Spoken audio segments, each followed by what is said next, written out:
तो बच्चा पार्टी आज के इस वीडियो में हम लोग फीमेल रिप्रोडक्टिव सिस्टम को पढ़ने वाले हैं।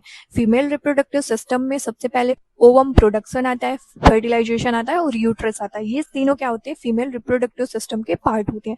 तो अब एक एक करके इन तीनों को हम अच्छे से समझते हैं। देखो, जैसे सबसे पहले हमने जब मेल रिप्रोडक्टिव सिस्टम पढ़ा था तो उसको पढ़ने से पहले हमने कहाँ से स्टार्ट किया था? टेस्ट, जहाँ पे स्पर्म प्रोड्यूस होते हैं। तो इसी तरह हम फीमेल रिप्रोडक्टिव सिस्टम को भी हम उसके प्राइमरी सेक्स ऑर्गन से पढ़ना शुरू करते हैं, जहाँ पे ओवम बनते हैं, यानी कि ओवरी से।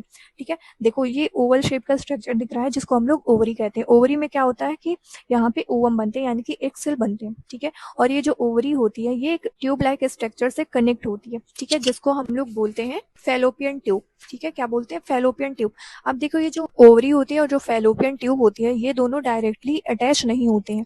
ठीक है, एक फिंगर लाइक स्ट्रक्चर होता है जिसको हम लोग फिम्ब्राई बोलते हैं। ठीक है, क्या बोलते हैं? जिसको हम लोग फिम्ब्राई बोलते हैं।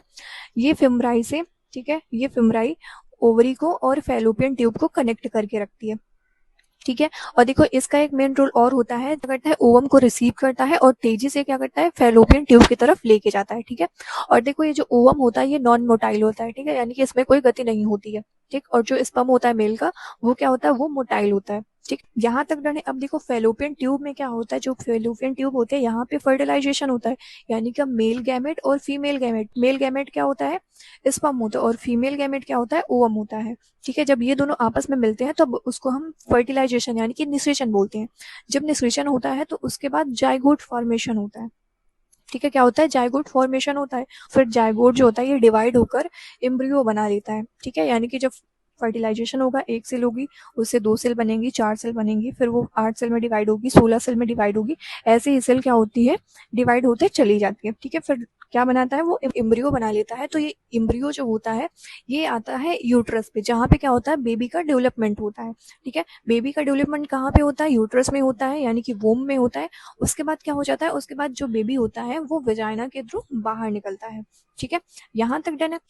देखो, अगर हम बात करें वजाइना की, तो वजाइना क्या होती है कि एक स्ट्रक्चर होता है जो कि बाहर की तरफ खुलता है। ठीक है, जहां से क्या होता है कि स्पर्म है वो वजाइना से अंदर की तरफ जाता है।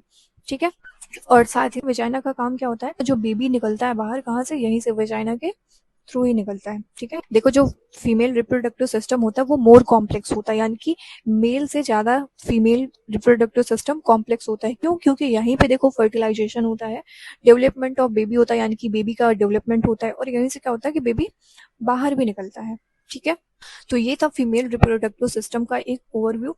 जब हम लोग आगे फर्टिलाइजेशन प्रोसेस पढ़ेंगे और डेवलपमेंट ऑफ एम्ब्रियो के बारे में पढ़ेंगे, तब वहां पे हमें ये सारी चीजें और अच्छी तरीके से क्लियर होंगी। ठीक है, तो आई होप कि वीडियो आपको अच्छा लगा होगा। अगर कोई भी प्रॉब्लम है तो आप लोग कमेंट करके ज़रूर बताइएगा।